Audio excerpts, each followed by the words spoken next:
ప్రభువు ఇచ్చిన మాటలు చాలా విలువైనవి. ఆ విలువైన మాటలను మనం తెలుసుకొని వాక్యానుసారమైన జీవితాన్ని జీవించి ఈ లోకమాల్యాన్ని మనకు అందకుండా ఈ లోకములో ఉన్న దాన్ని తొలగించుకొని ఈ లోకానుసారమైన జీవితాన్ని జీవించుకున్నామా వ్యర్థమైన దాని ఎందుకు మనం ఈ లోకం ముందు మనసు పెట్టక ఈ లోకంలో పరిశుద్ధులుగాను మనం ప్రభువు ప్రేమించిన విషయాలలో మనం వాక్య ప్రకారం జీవించే వారుగా మనం దేవుళ్ళు సాగిపోదాం.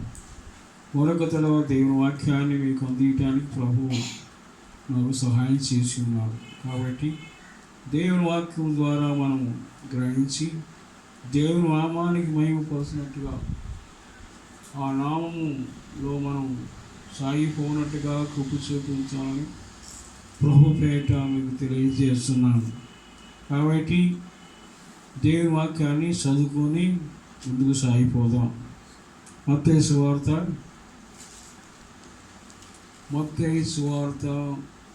12వ అధ్యాయము 36-37 వచనాలు చదువుకుందాం. నేను మీతో చెప్పినదేమనగా మనుషులు పలుకు వ్యర్థమైన ప్రతి మాటను గూర్చియు విమర్శ దినమున లెక్క చెప్పవలసి ఉండును. నీ మాటలను బట్టి నీతిమంతుడు అని తీర్పు నందుదువు, నీ మాటలను బట్టి అపరాధి అని తీర్పు నందుదువు. దేవుని మాటలో ఒక విమర్శ దినం ఉందని, ఒక విమర్శ దినాన మనం చేసే పనులన్నీ కూడా ఒక దినానికి లెక్క వస్తుందని నీకు తెలియజేస్తున్నాను.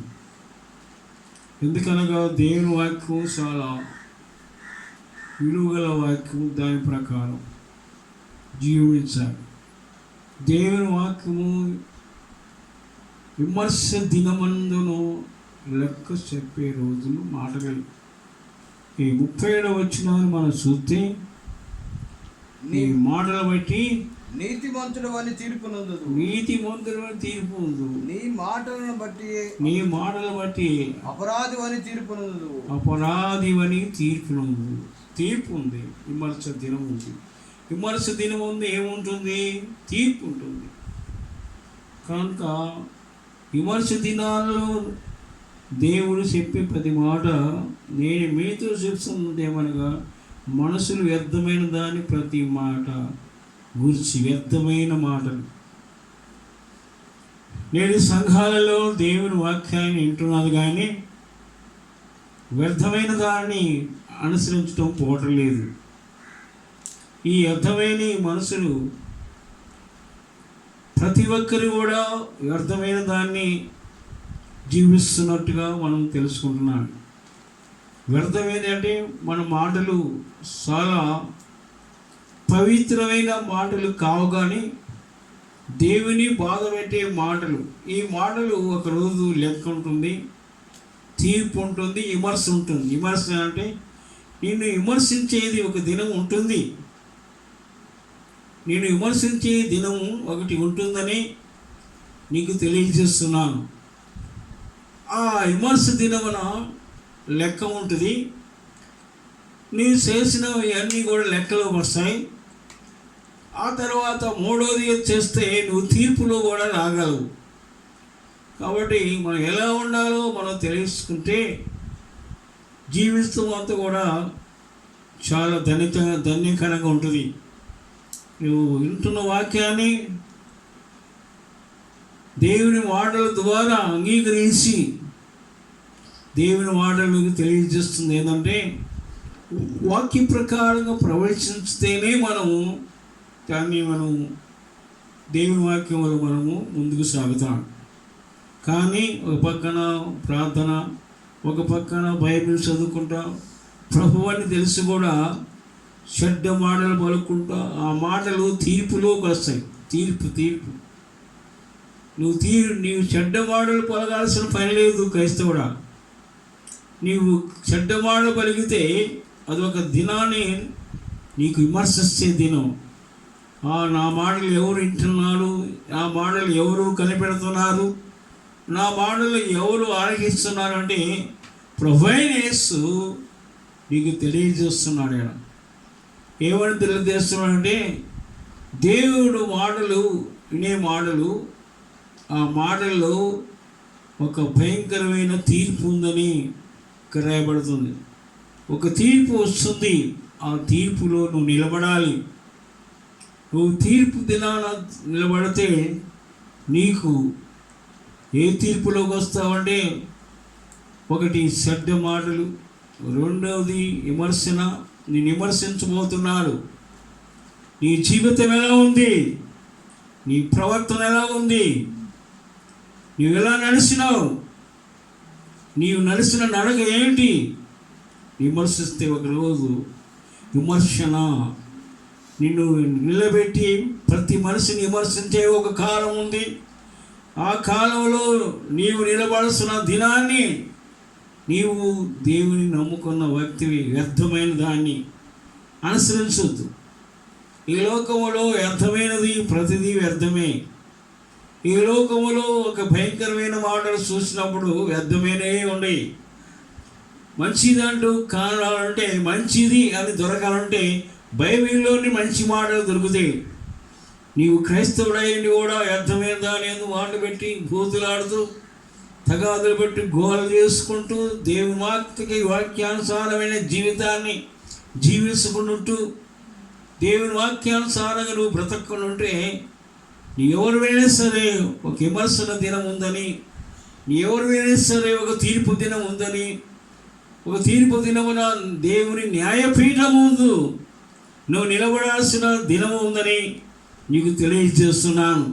కనుక చాలా జాగ్రత్తగా బ్రతకాల్సిన చివరి దినములు, చాలా నిలబడాల్సిన చివరి కాలాలు, చాలా మన నోరుని కట్టేసుకున్న పవిత్రమైన జీవితాన్ని, మన మాటలే అసలు క్రైస్తవుడు మాటలలోనే ఉంది అంత ప్రవర్తన. ఒక క్రైస్తవుడు మాటలు ఎలా పలకాలి, ఎదుటి వారికి ఎలా పలకాలి, ఇంట్లో ఎలా పలకాలి, సంఘములు ఎలా పలకాలి, ఆ మాటలు ఎలాగా నడవాలి. వ్యర్థమైన మాటలు నీవు పలకరాడు విషయాలలో నువ్వు తెలుసుకుంటున్నావా? ఇవి వ్యర్థమైన మాటలు ఎవరికి ఉంటుంది? దేవునికే కోపం. ప్రభువు మాట్లాడుతున్నారు, ఒక వ్యర్థమైన దాన్ని అనుసరిస్తున్నావు. వ్యర్థం అంటే దేవుని పనికిరాని, దేవుని నడుచుని, దేవుళ్ళు నీవును లెక్క చెప్పే దినము ఒకటి ఉంటుందని చెప్తుంది. నీ మాటలు బట్టి నీతిమంతుడుగా తీర్పు పొందు. నీవు మాటలు బట్టి తీర్పు ముందు, నీ మాటలు బట్టి అపరాధి అని తీర్పు పొందు. నీ రెండు మాటలు, నీతిమంతుడు అవుతావా, అపరాధి అవుతావా? నీ మాటలో నీతి, నీ మాటలో అపరాధం కనబడితే విమర్శన దినమున దేవుని సన్నిధిలో మనము న్యాయపీఠం మీద ఉండవలసిన కాలం ఉంది. ఒక దినం ఇప్పుడెక్కడ, ఏ రోజు, ఏ టైం అంటే నీవు బ్రతికినంత కాలం కూడా నిష్టానుసారంగా జీవించడానికి వీలు లేదు. ఒక పక్కన ప్రార్థన ఉంది, ఒక పక్కన బైబిల్ ఉంది, ఒక పక్కన ఆరాధన స్థలాలలో కూర్చున్నప్పుడు నీవు జాగ్రత్తగా ఉండవలసిన విషయాన్ని నీకు తెలియజేస్తున్నాను. కాబట్టి ఎవడు చెడ్డ మాటలు పలకడానికి వీలు లేదు. చెడ్డ మాటలు పలకొద్దని బైబిల్ రూఢిగా చెబుతుంది. బైబిల్ ఎక్కడంటే పరిశుద్ధమైన మాటలే, పరిశుద్ధమైన మాటలే ఉండాలని నీకు తెలియజేస్తున్నాను. కాబట్టి లోకములో ఉన్నంతకాలం నువ్వు జాగ్రత్తగా ఉండి, ఈ లోకంలో శరీరాశ, నేత్రాశ, జీవనమ్మానికి నువ్వు దూరమై ప్రభు యొక్క తీర్పు దినాన నువ్వు నిలబడటానికి వీలు లేకుండా ఇప్పుడే నీ మాటలు దేవుని వాక్యానుసారంగా జీవించాలని ప్రభు పేట మీకు తెలియజేస్తున్నాను. 35వ వచనం. సజ్జనుడు తన మంచి ధన నిధిలో నుండి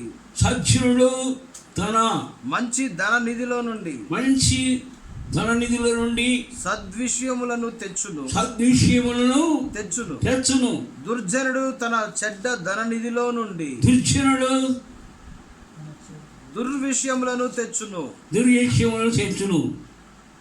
చూడండి, ఇక్కడ సజ్జనుడు అంటే ఎవరు? నీతిమంతుడు, మంచి ప్రవర్తన కలిగిన వాడు సజ్జనుడు, సత్యాన్ని పాటిస్తున్నవాడు. ఇక్కడ ఇంకోటి ఏంటంటే దుర్జనుడు. వాడు తన చెడ్డ నిధిలో నుండి, నిధి అంటే మన మాటలు కడుపులో నుంచి మంచి మాట పడుతున్నావా, చెడ్డ మాటలు పలుకుతున్నావు. సజ్జనుడు అంటే ఏమిటి? సత్యమైన మాటలు పలికేవాడు, నీతిని అనుసరించేవాడు. అసలు బూతులు అంటే తెలియదు, అబద్ధం అంటే తెలియదు, ఇవన్నీ కూడా అతనికి తెలియదు. సజ్జనుడు.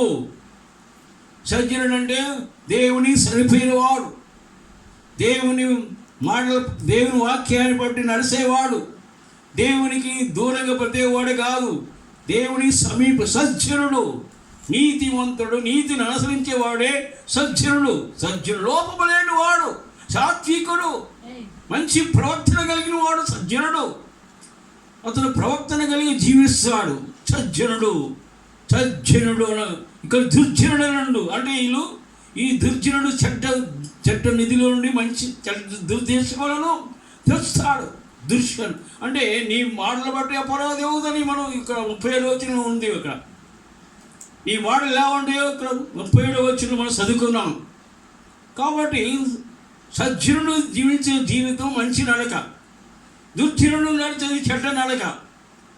కనుక వాక్యము ఎవరయ్యా? వాక్యానికి ఈ సజ్జనుడే దేవురాజ్యములో విమర్శ దినమునకు లెక్కకుండా తప్పనిసరిగా ప్రభు పాదపీఠం దగ్గర కూర్చుంటాడు, కానీ అతను విమర్శనం తీర్పులోకి రాడు ఈ సజ్జనుడు. ఎందుకంటే పేరేమో సజ్జనుడు, దుర్జనుడు వచ్చాడు. దుర్జనుడు తన మాటలు ఎలా ఉండయో, వారి మాట ప్రవక్తలు ఎలా ఉండయో అతను తీర్పులోకి రాక తప్పదని ప్రభు వాక్యాన్ని బట్టి నీకు తెలియజేసే సజ్జనుడు. కాబట్టి దేవుని వాక్యంలో నువ్వు సజ్జనుడుగా ఉన్నావా లేకపోతే దుర్జనుడుగా ఉన్నావా? కాబట్టి సజ్జనుడు ఎలా ఉంటే సత్యాన్ని పాటిస్తాడు, నీతిని పాటిస్తాడు, సత్యాన్ని పాటిస్తాడు, పరిస్థితులను పాటిస్తాడు, తనను జీవితాన్ని కాపాడుకున్నవాడే సజ్జనుడు. తన జీవితాన్ని ఎలా ఉంటాడు? తన నాలుకను భద్రం చేసుకుంటాడు, తన మాటను భద్రం చేసుకుంటున్నాడు. ఎలాగా దేవుని బిడ్డలతో ఎలా మాట్లాడాలి, సేవకులతో ఎలా మాట్లాడాలి, పక్కన పొరుగు వారితో ఎలా మాట్లాడాలి, ఆ సజ్జనుడికి తెలుసు అని. కానీ తను కాపాడుకున్నవాడే రేపు విమర్శ దినమందు లెక్కలోకి రాడు. స్తోత్రం. కాబట్టి ఈ దేవుని వాక్యంలో ఎలా ప్రవేశించాలి, ఎలా నడవాలంటే నువ్వు సజ్జనుడు అయి ఉండాలని దేవుని వాక్యములో మీకు తెలియజేస్తున్నావు. దుర్జనుడుగా ఉంటే నీకు ప్రయోజనం లేదు. దుర్జనుడు మనం రోజుకి మనం సత్యములో జీవించు, సత్యములో మాట్లాడుతున్నప్పుడే నీవు దేవుని ఆశీర్వాదకరంగా, దీవెనకరంగా, ఆయనకు తగినట్టుగా నువ్వు జీవిస్తే నీకు ఏ అపాయము రాదు. ఆ తర్వాత దేవుళ్ళను ఆశీర్వాదంగా దీవిస్తుంటావో నీ యొక్క ప్రార్థన, నీ ప్రతిఫలాలు అందిస్తుంటాయి. ఈ సజ్జనుడు మంచి నిధిలో నుంచి మంచి మాటలు, మంచి నిధి అంటే హృదయంలో నుంచి మంచి మాటలు పలుకుతాడు, కడుపులో నుంచి మంచి మాటలు పలుకుతాడు, కానీ చెడ్డ మాటలు పలిగే పని లేదు. ఎందుకంటే వాడు దేవుని వాక్యాన్ని ప్రవర్తించిన వాడు, దేవుని వాక్యానికి అంగీకరించిన వాడు, దేవుని మాటలంటే భయం లేని వాడు ఈ దుర్జనుడు. ఈ దుర్జనుడు దేవుడు ఎవరి మాట అనేవాడు కాదు. మూర్ఖుడు రాలుగా ఉంటారు. ఎవరు నా ఇష్టానుసారంగా జీవిస్తాడు దుర్జనుడు, నా ఇష్టానుసారంగా బ్రతుకుతాడు. దేవుని వాక్యానుసారంగా జీవించేవాడు దేవుడు అంటాడు, కానీ దేవుడు భయం లేని వాడు ఇవి దుర్జనుడు. కాబట్టి వ్యర్థమైనది ప్రతిదీ నీలోని వెళ్ళిపోవాలని ప్రభుపేట, వ్యర్థమైన కూడా నీ ప్రవక్తలు కూడా జాగ్రత్తగా ఉండాలని ప్రభుపేట మీకు తెలియజేస్తున్నాం. చూడండి, ఇంకో మాట చదవండి. పేతురు రాసిన పత్రిక 2వ పత్రిక 1వ అధ్యాయం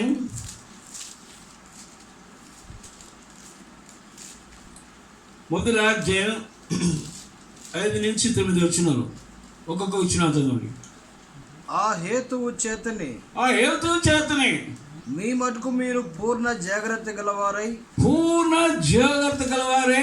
మీ విశ్వాసమునందు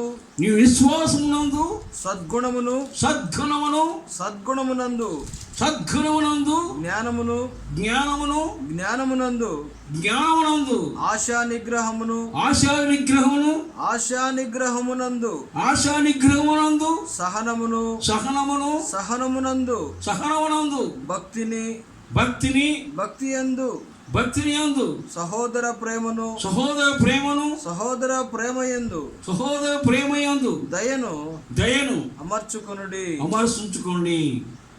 చూడండి ప్రియులరా, ఇవన్నీ ఎవరికి అవసరమో నీకు అవసరం. ఈ దుర్జనుడికి రావు ఇవన్నీ. దుర్జనుడు ఇవన్నీ పాటించడు. దుర్జనుడు ఇవన్నీ ఉండడు. ఇవన్నీ మనం చదివిన వాడాలని కూడా చూస్తే ఒక సజ్జనుడు ఇవన్నీ పాటిస్తాడు.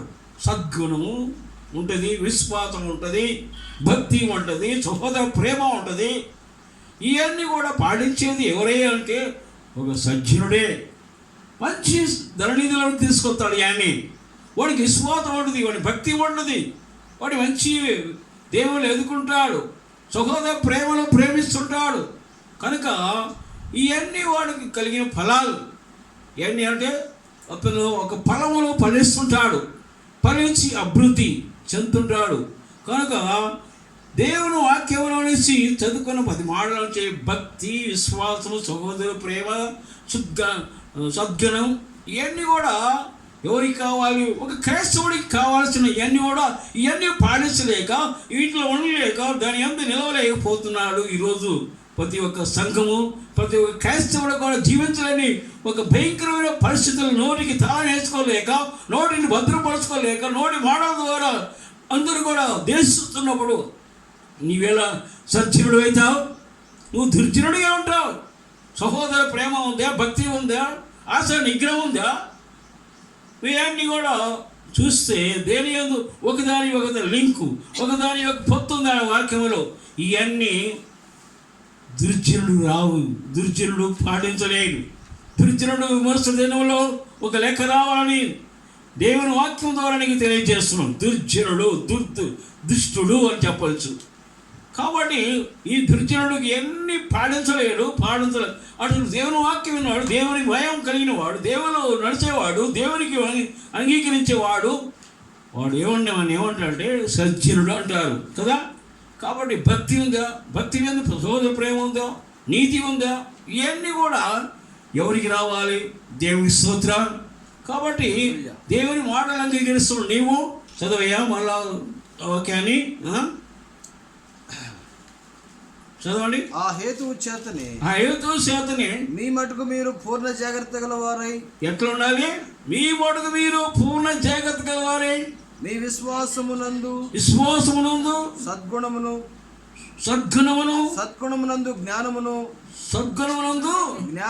జ్ఞానమును ఆశా నిగ్రహమును సహనమునందు భక్తిని సహోదర ప్రేమయందు దయను అమర్చుకొనుడి. ఇన్ని ఎవరికి కావాలి? ఇవన్నీ ఫలాలు.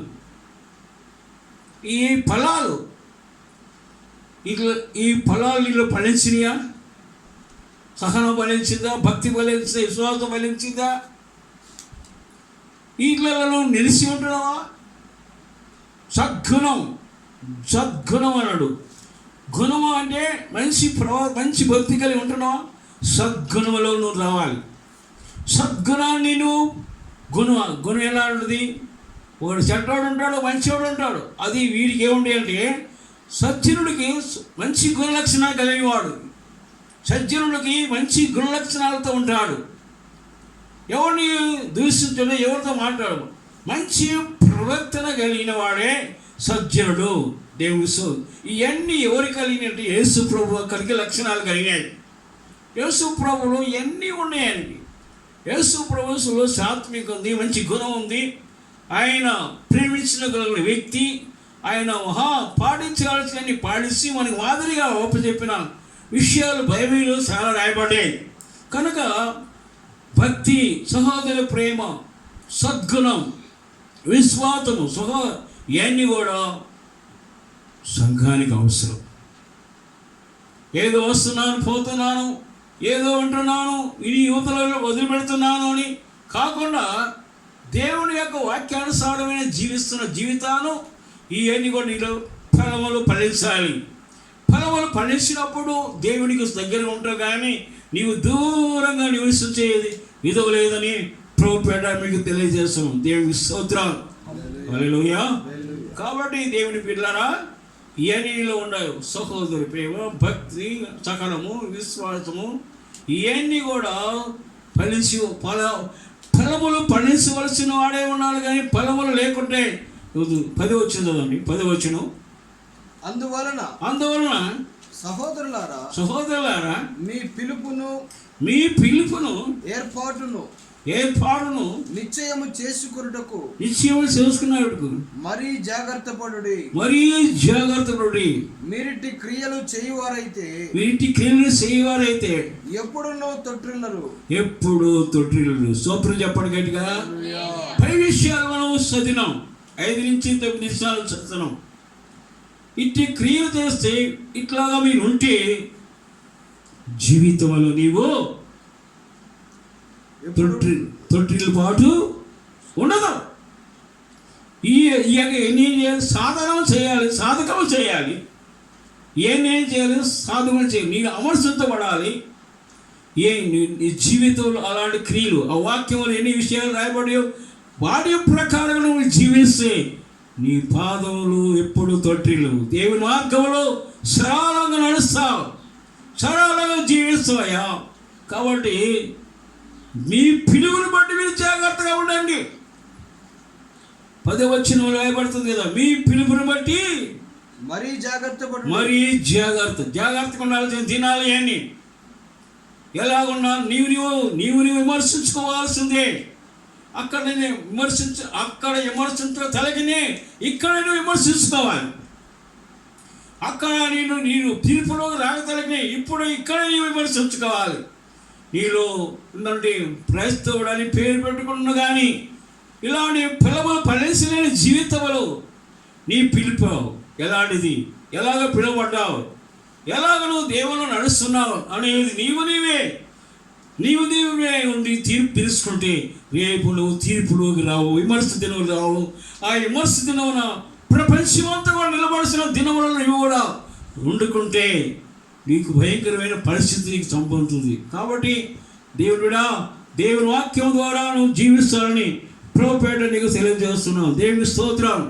కనుక దేవుని వాక్యం ద్వారా నీకు అందిస్తున్న ప్రతి మాట నీ పిలుపును బట్టి జాగ్రత్తగా ఉండు. ఆమేన్. నీ పిలుపును బట్టి నీకు ఇచ్చిన పిలుపు క్రైస్తవుడు సంఘములో ప్రతి వారిని పిలిచినాడు. దేవుడు పిలిచి ఇచ్చినాడు. మనం 5 వచనాల నుంచి 9 వచనాలు చదివాం.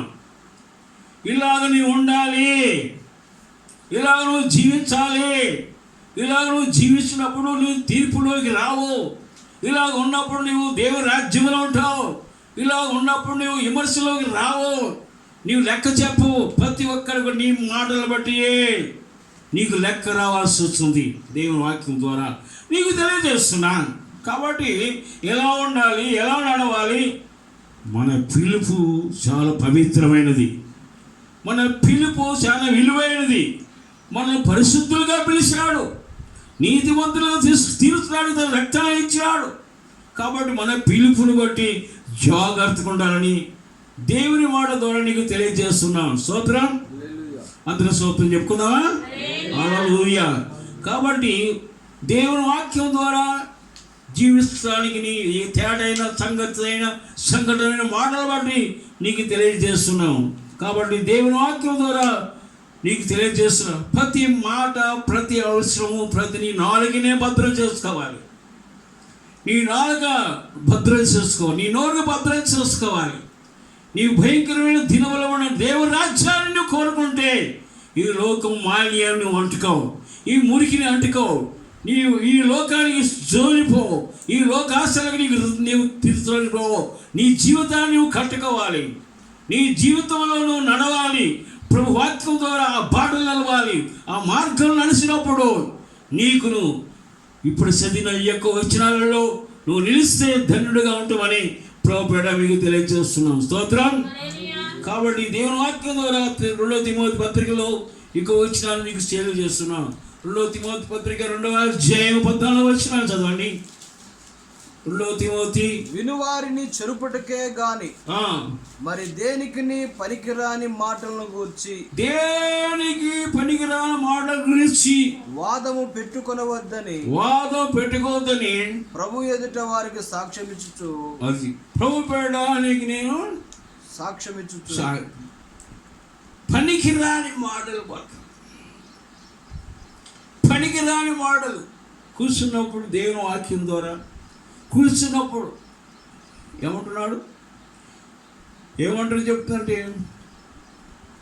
ఇనువారికి ఏ మాట చెప్పాలి, ఇనువారికి ఏ మాటను అనాలి, ఇనువారికి మంచి మాటలే పలకాలి. ఏ మాటలు సంఘం నేర్చుకున్నావు, ఏ మాట దేవుని సేవకుల దగ్గర నేర్చుకున్నావు, ఇనువారికి మంచి మాటలే నీ ఉద్దేశంలో పలకాలి. స్తోత్రం. ఇనువారికి మేలుకరమైన మాటలను చెప్పాలి. ఒక ఆత్మ రక్షించాలంటే నీ మాటలు బట్టి ఆ మనిషి, నీ ప్రవక్తను బట్టి ఆ మనిషి దేవుని రాజ్యానికి వాళ్ళతో సిద్ధపడతాడు. దేవుడా, ఇనువారికి నువ్వు ఎలా ఉండాలి, నీ మాటలు ఇనువారికి ఎట్లా ఉండాలి, తేటగా ఉండాలి. నీ మాటలో ఆకర్షణగా ఉండాలి. నీ మాటలో చాలా భయభక్తులు కలిగిన దేవుని వాక్యం ఉందని తెలుసుకోవడానికి నీకు తెలియజేస్తున్నాను. Praise the Lord. హల్లెలూయా. కాబట్టి దేవుని వాక్యం ద్వారా నీకు తెలియజేస్తున్నా, ప్రతి మాట జాగ్రత్తగానే ఉండాలి, ప్రతి మాట సమాధానంగానే ఉండాలి, ప్రతి మాట అందరికీ కూడా నచ్చేటట్టుగానే నీ మాటలు ఉండాలని. మాటలు చాలా భయంకరమైన, అసలు పరిశుద్ధులకి ఇది తగదు. అసలు పరిశుద్ధులు నోరుని కాపాడుకుంటారు, పరిశుద్ధులు సత్యాన్ని పాటిస్తారు. దేవుని యొక్క పిలుపొందుకున్న వారు, దైవ జ్ఞానం కలిగిన వారు, జ్ఞానం కావాలి. దైవ జ్ఞానం కలిగిన వారు వ్యర్థమైన దాని జోలికి రారు. దైవ జ్ఞానం కలిగి ఉన్నవా, దైవభక్తి కలిగి ఉన్నవా, సహనం కలిగి ఉన్నవా తెలియజేస్తున్నాను. దైవ జ్ఞానాన్ని కలిగి ఉంటే మనం ఎవరి జోలిపో. దైవ జ్ఞానములు దైవ సంగతులే బోధించబడుతుంటాయి, దైవ సంగతులే మనకు తెలియజేస్తాడు దేవుడు. దైవ జ్ఞానాన్ని మనకు ఉండాలని ప్రభుపేట మీకు తెలియజేస్తున్నాము. స్తోత్రం.